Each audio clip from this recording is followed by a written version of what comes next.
Hello guys, welcome back again sa ating YouTube channel, The Action Man. Una sa lahat, mega love shoutout po sa lahat ng mga kakamping at sa mga hindi man mga kakamping.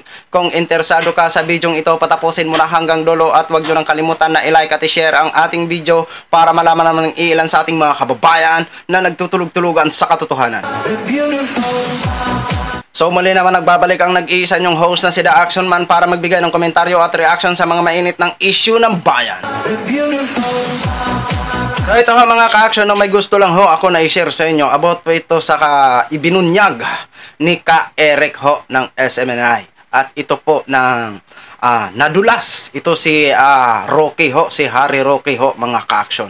About po ito sa mainit na pinag-uusapan itong impeachment dito kay Vice President Sara Duterte. So bago ho tayo magtuloy-tuloy sa ating komentaryo at reaction, panoorin po muna natin at pakinggan ang nasabing pahayag.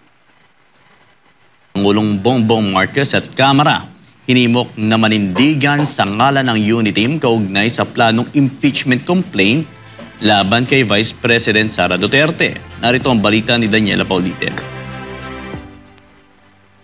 Nag-meeting sila over the weekend. Sinong nag-meeting kayo? CPP. Ang Communist Party Urban Operatives at ilang mga kaalyado nila sa Kongreso at naghahanda sila, mga kababayan, bantayan natin ito, mamamayang Pilipino, upang patindihin pa ang atake sa ating Vice Presidente, upang paghiwalayin at biyakin ang alliance nila ni Pangulong Bongbong Marcos Jr. Naghahanda sila ng impeachment itong CPP, NPA, NDF at mukhang may bendisyon ng House leadership. Ito ang isiniwalat ng dating kadre ng CPP, NPA, NDF na si Jeffrey Ka-Eric Celis sa programang Laban Kasama ang Bayan sa SMNI. Ayon kay Ka-Eric, pinaplano umano ng Makabayan Black Congressman na maghain ng impeachment complaint laban kay Vice President Sara Duterte. Kaugnay ito sa 125 million pesos confidential fund na ibinigay ng Office of the President sa tanggapan ng OVP noong 2022. Matatandaan na ilang individual rin ang naghain ng petisyon sa Korte Suprema para questionin ang legalidad ng naturang confidential fund. Tugon naman ni dating presidential spokesperson na si Atty. Harry Roque sa planong impeachment complaint. So putulin ho muna natin mga ka-action. No? So narinig nyo po yung sinabi ni Ka-Eric na tinatawag nila. Hinimok ng Kamara para pukusan ang nasabing impeachment dito kay Vice President Sara Duterte. Grabe ang pagbibintang, no? Ridaging talaga ito lagi si Ka-Eric. Oo, di ba? Pinagbibintangan naman ng mga NPA ang may pakana. NPA talaga ang tawag nila sa Makabayan Black. Oo. Yun naman talaga ang pinupukol nila lagi. Mga NPA daw yung mga yan. Oo. Pero ang tanong ho natin, paano nyo po mapatunayan na itong mga nasabing Makabayan Black, lalong-lalo na si Franz Castro, ay isa sa mga ng mga NPA. Paano nyo po mapatunayan? Mahirap naman po kasi yung paratang ng paratang na wala naman sapat na batayan. Hindi ba pirkit na ang Makabayan Black ay nag-ano ng para i-impeach si Sara Duterte? At hindi lang ho Makabayan Black ang may gusto. Millions of Filipino people ang may gusto na impeach si Vice President Sara Duterte. At ito na nga po ang nabanggit ng isang reporter na mga kasama naman ang individuals. Walang iba kung hindi yun yung mga abogado na naghain ng petisyon sa Supreme Court laban dito sa nasabing 125 million na i-return ni Vice President Sara Duterte. Itong masakit sa atin. Kapag nagre-reklamo ho tayo, sasabihin agad against sa gobyerno. Madaling sasabihin na agad nila mga NPA tayo. Hindi ba pwedeng sabihin nyo na kami ay mga ordinaryong mamamayan na kumikwestiyon at nagtatanong lamang kung nasaan ang nasabing 125 million?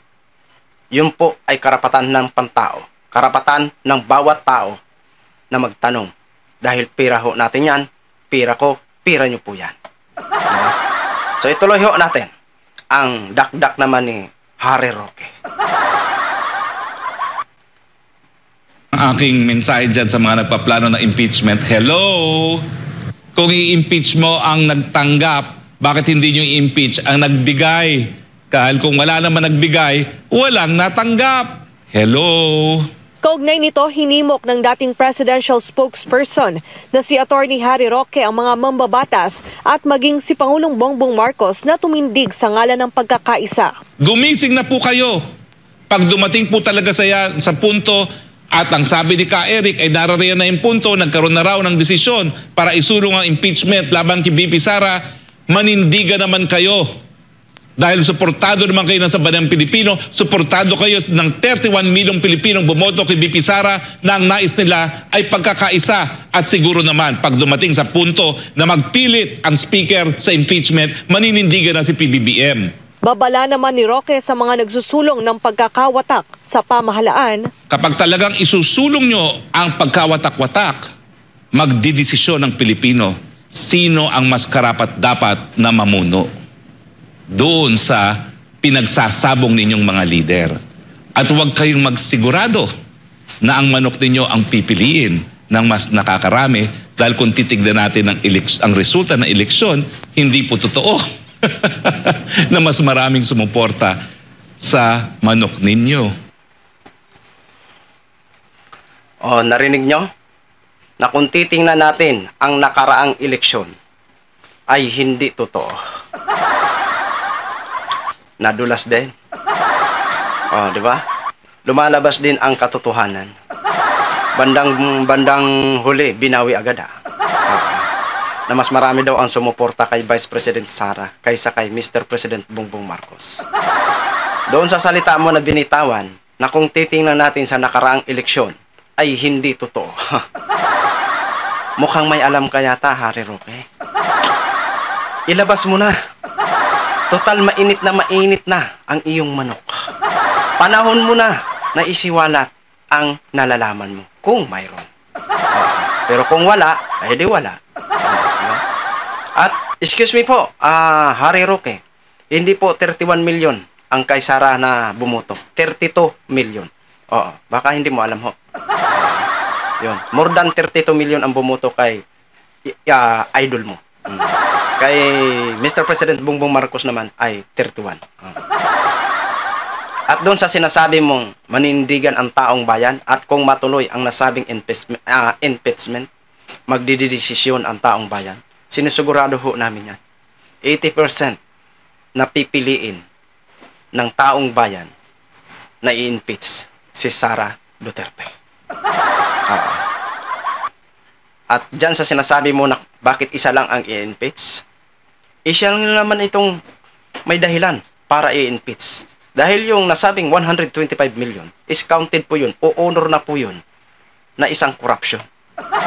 Kapag wala kang mai-present na mga ebidensya na sa nasabing 125 million, wala kang mai-present sa Senado, sa Congress, na mga naipatayo sa nasabing 125 million, is considered po yun na corruption. Di ba? Ano bang nangyari kay Erap Estrada? Bakit siya na-impeach? Di ba nandahil dyan? Oh. Ngayon, kung papipiliin mo kami, kung papipiliin mo ang taong bayan, sinusigurado ko ho sa'yo, 80% ang boto i-impeach si Sara Duterte. Oh. Sabi mo kasi maninindigan. Di manindigan. So ituloy ho natin mga ka-action, mga kapatid. Sa huli, sa halip na politika, hinimok ni Roque ang mga mambabatas na unahing pagtuunan ng pansin ang mga kinakaharap na problema ng sambayanang Pilipino. Sinabi ng taong bayan sa survey na pangunahing problema ng mga Pilipino, mataas na presyo ng bilihin, mas maraming trabaho, mas mataas na sahod para masundan at makabili ng mga nagtataas ang presyo ng mga bilihin. Yan po ang pangunahing problema ng sambayanang Pilipino. Yan po ang dapat hanapan ng solusyon, at ang solusyon ay makakamit natin sa tunay na pagkakaisa. Nakikiusap po ako, kung mahal ninyo ang sarili ninyong pamilya, kapag nagdusa po ang Pilipinas, kahit gano'n pang karami ang pera ninyo, magdurusa rin ang sa inyong sariling mga pamilya. Ang sabi ni Harry Roque, narinig nyo yon? Dapat pukusan ang mga pangunahing problema ng bansa natin. Tanong ko lang ho sa'yo, Harry Roque, nung hindi pa ba kasagsagan ng nasabing issue, nasabi mo ba yan? Parang ngayon lang yata sinabi mo yan. Bakit? Gusto mo bang ilihis ang nasabing issue? Talagang yan talaga ang hindi tatantanan. Kasi hindi lang po yan libo. 125 million po ang pinag-uusapan. Ngayon, kung maibalik ang nasabing pera, malaki po ang maitutulong at mapunta sa karapat-dapat na pupunduhan ng gobyerno. Huwag mong ilihis. Gusto mo pukusan dahil para malihis naman ang issue? Nako, dapat kung may gusto ang gobyerno na pukusan at may plano ho sila na unahin ang mga pangunahing problema ng bansa natin, yung mga bilihin na yan, edi sana noon pa yan ginawa. Ngayon, na nasangkot sa issue ang iyong iniidolo, sasabihin mo yan, huwag nyo pong ilihis ang issue, Mr. Harry Roque. Dahil kailanman ay hindi po yan tatantanan hanggat hindi makapagbigay ng paliwanag ng maganda si Vice President Sara Duterte. Kaya, natural lang po yan. Ngayon, kung matupad man ang nasabing impeachment, yun lang po. Good luck na lang ho sa inyo. Good luck din ho sa amin. So yun lang ho, mga ka-action, mga kakamping login, share ko lang ho sa inyo. Maraming salamat sa ating mga viewers, Luzon, Visayas at Mindanao all over the world. Ako po ang inyong lingkod, si The Action Man. Have a good day, everyone. Beautiful.